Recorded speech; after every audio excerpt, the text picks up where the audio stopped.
پھر انڈر آرم under league صفائی نہ کرنا، اور وہ جو بال بڑھ جاتے ہیں وہ گندگی کو اپنے اندر جمع کر کے رکھتے ہیں۔ فاستی تدابیر کچھ بتائی جائیں گی، علاج بتایا جائے گا کہ آپ کیا کیا کر سکتے ہیں۔ جس طرح بیماریوں سے بچنے کے لیے پرہیز کیا جاتا ہے، اور کہتے ہیں نا پرہیز علاج سے بہتر ہے، تو پرہیز کرنا جو ہے وہ ضروری ہے نظر بد اور جادو وغیرہ سے بچنے کے لیے۔ حفاظتی تدابیر جادو اور دیگر شرور سے بچنے کا ذریعہ ہے، اور جادو واقع ہونے کے بعد اس کا علاج بھی ہے، یعنی دونوں چیزیں ہیں۔ اگر تکلیف نہیں آئی اور پہلے پڑھ رہے ہیں تو بچاؤ ہوگا، اور اس کے بعد وہ علاج ہو جائے گا۔ سب سے پہلے تو یہ ہے کہ اخلاص اور اتباع۔ اخلاص کا کیا مطلب ہے کہ اللہ کا بندہ بن جانا، توحید کو پکا کرنا، کیونکہ اللہ سبحانہ وتعالیٰ نے فرمایا انہ لیس لہ سلطان علی الذین آمنوا وعلی ربہم یتوکلون، شیطان کا بس زور چلتا ہی نہیں ان پر جو ایمان لاتے ہیں اور اپنے رب پہ توکل کرتے ہیں۔ جو رب پہ توکل کرتے ہیں تو شیطان ان سے ہار جاتا ہے۔ انما سلطانہ علی الذین یتولونہ والذین ھم بہ مشرکون، اس کا زور تو ان پہ چلتا ہے جو اسے اپنا سرپرست بناتے ہیں اور ایسے ہی لوگ اللہ کے ساتھ شریک بناتے ہیں۔ پھر اسی طرح اللہ کے مخلص بندے بننا۔ شیطان نے خود کہا تھا قال ربی بما اغویتنی لأزینن لہم فی الارض ولأغوینہم اجمعین الا عبادک منہم المخلصین۔ اس نے کہا اے میرے رب، چونکہ تو نے مجھے گمراہ کیا، میں ضرور ہی ان کے لیے زمین میں مزین کروں گا، اور ہر صورت میں ان سب کو گمراہ کر دوں گا مگر ان میں سے تیرے وہ بندے جو خالص کیے ہوئے ہیں، ان پہ میرا زور نہیں چلے گا۔ فرمایا یہ راستہ ہے جو مجھ تک سیدھا ہے، بے شک میرے بندے تیرا ان پر کوئی غلبہ نہیں مگر جو گمراہوں میں سے تیرے پیچھے چلے۔ تو شیطان کی پیروی سے یا شیطان کے بتائے ہوئے راستوں پہ چلنے سے شیطان کا انسان پہ غالب آنا آسان ہوتا ہے۔ پھر اسی طرح یہ ہے کہ زندگی کے راستوں پر شیطان بیٹھا ہوا ہے نا، اور وہ دعوت دیتا ہے ادھر آ جاؤ ادھر آ جاؤ، تو اس پر کیا کرنا چاہیے؟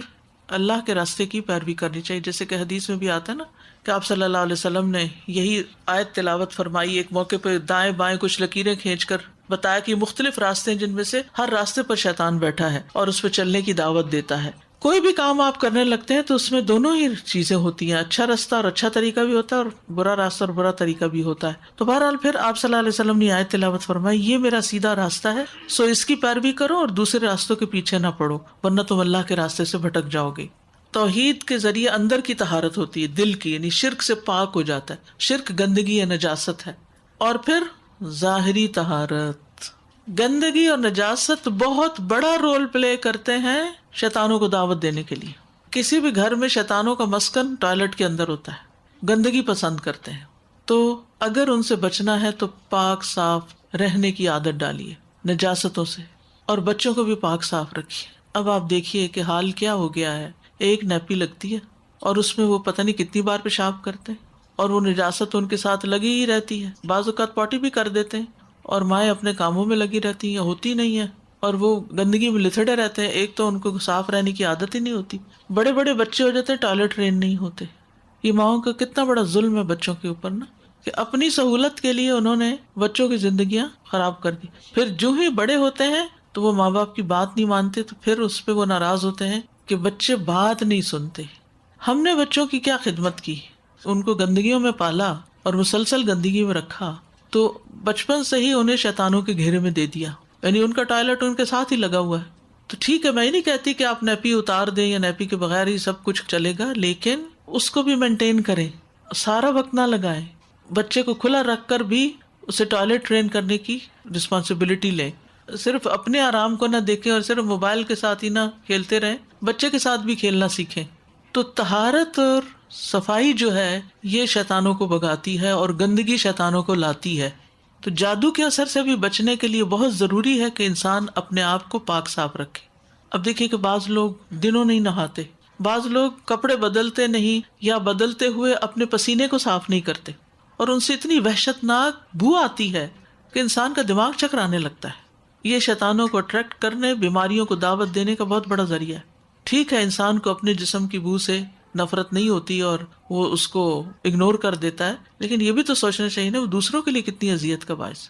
پھر انڈر آرم انڈر لیگ صفائی نہ کرنا، اور وہ جو بال بڑھ جاتے ہیں وہ گندگی کو اپنے اندر جمع کر کے رکھتے ہیں۔ اس میں اگر آپ ڈیوڈرنٹ لگا بھی لیں تو اندر کی اسمیل نہیں جاتی، تو اس کی بھی کوئی روٹین سیٹ کرنی چاہیے کہ ویکلی 2 ہفتوں کے بعد مہینے کے اندر، کیونکہ 40 ڈیز سے اوپر تو آپ جا ہی نہیں سکتے. اسی طرح ناخنوں کی صفائی، ناخنوں کو کاٹ کے رکھنا، منہ کی صفائی، کپڑوں کی صفائی، گھر کی صفائی، ٹوائلٹس کی صفائی، ان ساری چیزوں کی صفائی کو مینٹین رکھنا جو ہے وہ بہت ضروری ہے. پھر اسی طرح آپ دیکھیے کہ نبی صلی اللہ علیہ وسلم نے ایک موقع پہ فرمایا کہ شیطان تم میں سے ہر آدمی کی گردن پر جب وہ سو جاتا ہے 3 گرہیں لگاتا ہے، ہر ایک گرہ پر پھونک مارتا ہے کہ ابھی رات بڑی لمبی ہے. وہ سو جاتا ہے تو جب وہ بیدار ہوتا ہے اور اللہ کا ذکر کرتا ہے، اٹھتے ہی کیا پڑھتا ہے آنکھیں ملتے ہوئے، الحمدللہ الذی احیانا بعد ما اماتنا والیہ النشور. تو ایک گرہ کھل جاتی. وضو کرتا ہے، دوسری کھل جاتی. نماز پڑھتا ہے، ساری گرہیں کھل جاتی. شیطان کے بندھن سے آزاد ہو جاتا ہے. اور یہ ہر رات ہوتا ہے، ہر رات ہوتا ہے کہ یہ گرہیں لگتی ہیں. تو اب جو لوگ نماز ہی نہیں پڑھتے، صبح اٹھ کے وضو ہی نہیں کرتے، تو پھر کتنی گرہوں کا شکار ہو جائیں گے. کیسے کیسے شیطان جکڑیں گے ان کو، کس طرح. پھر صحیح بخاری کی ایک روایت میں ناک جھاڑنے کے متعلق آتی. فرمایا جب کوئی نیند سے بیدار ہو اور وضو کرے تو 3 مرتبہ ناک میں پانی ڈال کر جھاڑے، کیونکہ شیطان اس کی ناک کے بانسے میں رات گزارتا ہے. ناک کو اندر سے خوب اچھی طرح انسان صاف کرے. تیسری چیز ہے عبادات کی پابندی، کیونکہ اللہ سبحانہ وتعالیٰ نے بے وجہ ہی 5 نمازیں فرض نہیں کی. اس کا مقصد ہے، رمضان کے روزوں کا کچھ مقصد ہے، قرآن کی تلاوت کا کچھ مقصد ہے، اذکار کا کچھ مقصد ہے. حدیث میں آتا ہے نبی صلی اللہ علیہ وسلم نے ابن عباس سے فرمایا تھا، احفظ اللہ یحفظک، احفظ اللہ تجدہ تجاہک. اللہ کی حفاظت کرو، یعنی اللہ کے احکامات کی حفاظت کرو، اللہ تمہاری حفاظت کرے گا. اللہ کی حفاظت کرو تم اسے اپنے سامنے پاؤ گے. تو اللہ تعالیٰ کے احکامات کی حفاظت کیا ہے؟ اس کے حکم ماننا، نماز پڑھنا، جس فرض کو ادا کرنے کا اس نے حکم دیا ہے اس کو ادا کرنا. نبی صلی اللہ علیہ وسلم نے فرمایا جان بوجھ کر فرض نماز مت چھوڑا کرو، اس لیے کہ جو شخص جان بوجھ کے چھوڑ دیتا ہے اس سے اللہ کی ذمہ داری ختم ہو جاتی ہے. وہ اپنے آپ کو خود پیش کر دیتا ہے پھر مسائل کے لیے. خصوصاً فجر کی نماز، آپ صلی اللہ علیہ وسلم نے فرمایا جس آدمی نے صبح کی نماز پڑھی وہ اللہ عز و جل کی ذمہ داری میں ہے کہ اللہ اس کی حفاظت کرے. پھر اشراق پڑھنا، نبی صلی اللہ علیہ وسلم فرماتے ہیں، اللہ عز و جل فرماتے ہیں کہ اے ابن آدم تو دن کے پہلے حصے میں میری رضا کے لیے 4 رکعتیں پڑھ لیا کر، میں دن کے آخری حصے تک تیری کفایت کروں گا، تیرے سارے کام کروں گا. 4 رکعتیں اس وقت کی. میں سمجھتی ہوں کہ وہ بہت رش کا وقت ہوتا ہے اور بچوں کو تیار، خصوصاً جن کے چھوٹے بچے ہوتے ہیں یا ڈیوٹی پہ جانے والے گھر کے لوگ ہوتے ہیں، ان کے لیے ناشتہ تیار کرنا، لنچ تیار کرنا، بہت سی چیزیں چل رہی ہوتی ہیں. لیکن انسان اگر دیکھے تو 6-7 منٹ ہی لگتے ہیں، چلے زیادہ 8 منٹ، 2 منٹ میں 1 رکعت، تو 4 منٹ میں 2 رکعتیں کر کے 8 سے 10 سے تو اوپر لگتے ہی نہیں. تو اگر انسان اپنے اٹھنے کی روٹین کو 10 منٹ پہلے کر لے، مثلا اگر آپ 5:30 اٹھتے ہیں تو 5:20 اٹھ جائیں، وہ 10 منٹ رکھ لیں اس کام کے لیے. کیونکہ آپ نے روز دیکھا ہوگا، غور کیا ہوگا، یعنی ایک روٹین میں جب چلتے ہیں تو مخصوص اوقات پر آپ کے کام ختم ہو رہے ہوتے ہیں. اس وقت دیکھتے ہیں یہ کام ختم ہو گیا، گھڑی پہ دیکھتے ہیں تو وہی ٹائم ہو رہا ہوتا ہے. تو وہ 10 منٹ آپ نکال لیں ان 4 رکعتوں کے لیے، وہ ہر روز کے لیے آپ کے لیے کافی ہو جائیں گے. چاشت ہوتا ہے ذرا لیٹ پڑھنا، دھوپ چڑھ جائے تو، ہوتی ایک ہی نماز ہے.